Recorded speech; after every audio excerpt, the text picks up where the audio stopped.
संसद भवन जो बनाया लैंड यूज चेंज करके बनाया गया है, आप ये कह रहे हैं? क्या आपका ये पॉइंट है? एक मिनट सर, आ रहा हूँ आदिश जी, क्या कह रहे हैं? क्या कह रहे हैं? बहुत सारी जगहें ऐसी हुई हैं, बहुत सारे ऐसे केसेस हैं जहां लैंड यूज चेंज करके वक्फ की जमीनों को यूज कर लिया गया, जिनका मुआवजा नहीं दिया गया, जिनका मुआवजा आज तक नहीं दिया गया, आज तक जो है काफी सारा क्लेम उसके ऊपर मौजूद है, लेकिन वो नहीं दिया गया ना। आदिश अग्रवाला जी, संसद भवन का लैंड यूज चेंज करके जो है वक्फ जमीन पर किया गया है, इनका ये कहना है। अगर इनडायरेक्टली देखें तो क्या कहेंगे सर? पहली बात तो वक्फ बोर्ड की जमीन को भी इजाज़त लेकर बेचा जा सकता है, उसका जो लैंड यूज चेंज करा जा सकता है, कोई इसमें पर इजाज़त लेनी पड़ती है। परंतु ये हालात ये देखे गए हैं, जो अभी जो मामला ये जो पहुंचा है भारत सरकार के पास, मोदी जी के पास, कि गरीब जो मुस्लिम्स हैं उनकी ज़मीनें वक्फ बोर्ड ने कब्जा कर लिया। ठीक है। और कह दिया कि ये अब हमारी ज़मीन हो गई, और गरीब आदमी वो ना मुकदमा लड़ सकता है, ना उस ऑर्डर को वकील इतनी फीस मांगते हैं। तो इसलिए जो ये मोदी जी को ये अरे उस मामले की सुनवाई होती है क्या सर किसी अदालत में? अगर वक्फ ट्रिब्यूनल ने कह दिया कि कोई जमीन हमारी है तो उस पर कहीं का किसी कोर्ट में सुनवाई होती है? बिल्कुल होती है, बिल्कुल होती है। ट्राइब्यूनल भी जो है कोर्ट में होते हैं। एक मिनट, ट्राइब्यूनल और वक्फ ट्राइब्यूनल कोर्ट में होता है। ट्राइब्यूनल के जो चेयरमैन होते हैं, वो चेयरमैन जो होते हैं वो एडिशनल डिस्ट्रिक्ट जज आदिश जी, क्या किसी कोर्ट में सुनवाई होती है या सिर्फ ट्रिब्यूनल में होती है? नहीं, और रेट लेकर के हाई कोर्ट चाहिए सर, जाया जा सकता है। एक मिनट, ये सवाल आदिश जी से। आदिश जी, किसी अदालत में सुनवाई होती है? पहले ट्रिब्यूनल में, और ट्रिब्यूनल के बाद फिर उस ट्रिब्यूनल के जजमेंट से कोई सेटिस्फाइड नहीं है तो रिट के द्वारा हाई कोर्ट में जा सकते हैं। बिल्कुल। उसके खिलाफ सुप्रीम कोर्ट में जा सकते हैं।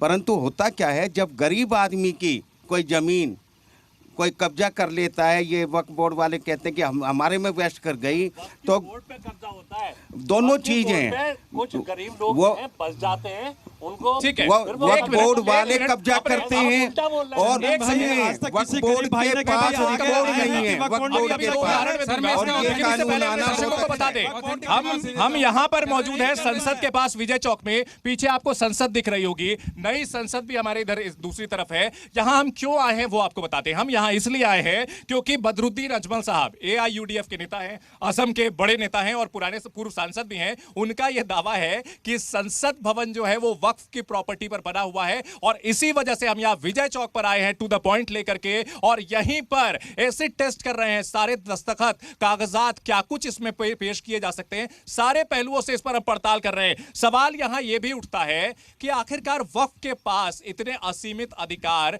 कैसे आ सकते हैं? यहां सिद्धार्थ जी, सवाल यह है कि हिंदुओं के लिए कोई ऐसा वक्फ है? नहीं है।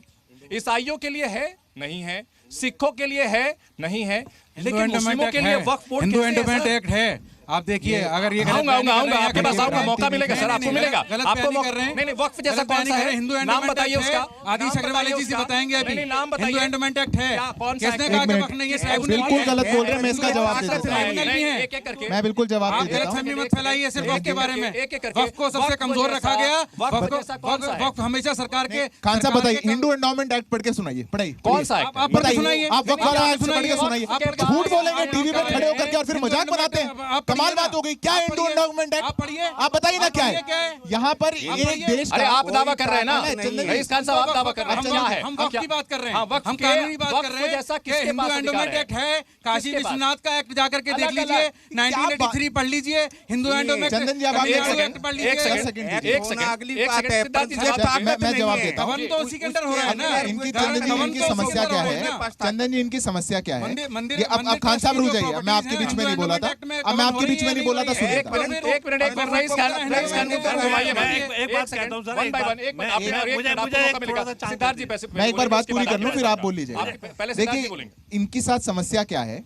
देश में 9.7 लाख एकड़ को क्लेम करने आए हैं, किसी का हाथ में एक कागज भी नहीं है। वो जमीन हमारी कैसे, वो जमीन पे कौन गया, कब गया? अरे मैंने बोला क्या? मैंने बोला समस्या देखिए, सबकी समस्या देखिए। ये पहली बात। दूसरी बात, अब इनके क्लेम्स आप अपनी बारी में चैलेंज पूरा करिएगा, बीच में नहीं। इनकी दूसरी बात, हमारे देश में तमिलनाडु में पेरम्बूर जिले में एक गांव है, वहां पर 1500 साल पुराना एक मंदिर है। इस्लाम ने उसको क्लेम कर लिया, वक्फ ने उनको क्लेम कर लिया। इस्लाम आया 1400 साल पहले। ये वो लोग हैं जो मन चाहा, जैसा मन चाहा, जहां मन चाहा, जैसे भी बोल दिया, और फिर यहां खड़े होकर के कह रहे हैं हमारे पूर्वजों का एक, वो कोने वाले कह रहे हैं ये हमारा है, पूरा देश हमारा है। किसका है? मुसलमानों का है। ये हमारा है। ये देश ऐसे चलेगा क्या?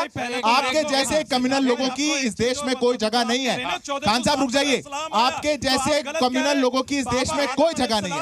अब रही तीसरी बात, इन्होंने बोला चंदन जी कि अब इन्होंने, अरे सबको ही दिक्कत है, सबको ही दिक्कत है। चंदन भाई, मैं अंतिम बात बोलूंगा, एक मैं अंतिम बात बोल रहा हूँ। अभी तीनों ने बोला ऐसा एक्ट कहीं और भी है, कागज दिखा सकते हैं उसके 15 साल पुराने, और कहीं और से भी है। दिखा सकते हैं, मैं तो हमसे मांग रहे हैं, दिखाइए। अरे मैं तो दिखा दूंगा। कागज आपका 1400 साल से एक साल ऊपर अगर इस्लाम पुराना है तो मुझे बता दीजिए। आप एकदम निश्चिंत रहिए। आप एकदम उससे पहले आते थे, चोरी हो रखी है, ऑनलाइन अवेलेबल है, कैसे बात कर रहे हैं? एक सेकंड रईस खान साहब, जल्दी से आतंक को रोकना चाहिए, क्योंकि ये भी एक प्रकार का आतंक है, डिबेट आतंक। जब सुन नहीं सकते किसी को तो डिबेट आतंक की शुरू हो जाते हैं। आपके शो पर ही नहीं खान साहब, ये डिबेट आतंक ठीक नहीं है, ये आतंक ठीक नहीं है। सिद्धार्थ जी सुन लेते हैं। 1976 के अंदर भारत की प्रधानमंत्री इंदिरा गांधी जी ने 26 मार्च 1976 को एक लेटर इशू किया है। आप जाकर के देख लीजिए, गूगल पर रिकॉर्ड पर है वो, पिछले शो में हम लेकर आए थे। आप उसके अंदर क्लियर तौर पे उन्होंने कहा, प्रधानमंत्री ने सारी स्टेट्स को लिख करके कि स्टेट गवर्नमेंट ने वक्फ की जमीनों के ऊपर कब्जे किए हुए हैं, वो उनको या तो खाली करें या मुआवजा दें या फिर किराया दें। आज की बहस में उसका क्या लेना देना है? रिकॉर्ड पर है। अब आप इसका जवाब दीजिए। 7,500 प्रॉपर्टीज पे क्लेम था, आज 1.25 लाख प्रॉपर्टीज पे क्लेम है। रोज क्लेम बढ़ जाएगा। रामकृपाल जी, ठीक है, 7,500 प्रॉपर्टी से 1.25 लाख प्रॉपर्टीज। नहीं, रईस खान अपनी बात क्लियर रखिए। रामकृपाल जी बोलेंगे। रामकृपाल जी, मैं एक रिक्वेस्ट कर रहा हूं कि आज का जो ये माहौल बना है, जो बहस हो रही है, उसके पीछे क्या है, मैं केवल एक बात कहना चाहता हूं। शुद्ध रूप से देखिए, ये अपीजमेंट का, सरकार द्वारा अपीजमेंट की जो कोशिश की गई, उसका दुष्परिणाम है जी। मैं आपको बताऊं, राजीव गांधी 400 सीट लेकर के आए थे जी। सुप्रीम कोर्ट का साहबानों के मामले में एक फैसला आया। कई लोगों ने, तब दो लॉबी होती थी, एक दक्षिण पंथ है, वो एक वाम पंथ, माइनॉरिटी को सपोर्ट करने वाली, तमाम लोग पहुंच गए कि तो इससे तो मुसलमान बहुत नाराज हो जाएगा। राजीव गांधी ए पॉलिटिकल आदमी थे, ईमानदारी की बात यह है, उनको समझ में नहीं आया। उन्होंने कहा साहब आप 400 सीट है, बदल दीजिए। साहबानों का केस बदल करके भयानक अपीजमेंट शुरू हुआ। ठीक है, और यही आरोप 1995 और 2013 वालों को भी लगता है। नहीं, एक मिनट में इसका जवाब मैं दे देता हूं। मैं अपनी जवाब दे देता हूं। प्लीज एक मिनट जवाब दे देता हूं सर। बात तो पूरी करेंगे। हर नागरिक को अपना अधिकार, टर्न पे बोलेंगे आप। रईस खान बीच में नहीं बोलेंगे आप। रईस खान आप बीच में नहीं बोलेंगे। रईस खान बीच में आप बोलेंगे। इस तरह नहीं चलेगा, फिर तो बहस नहीं हो पाएगी। रामकृपाल जी अपनी बात पूरी करेंगे। एक मिनट रुकिए, Kamran Malik ji, one by one. बीच में मत बोलिए। एक सेकंड सर, चंदन भाई, वन बाय वन और लोग हैं। रामकृपाल जी, हाँ सुनिए, कर रही है, मुसलमानों को दबा रही है। अब ठीक है, ठीक है। अरे सर देखिए, सुन लीजिए। पूरी बात रामकृपाल जी अपनी बात पूरी कीजिए।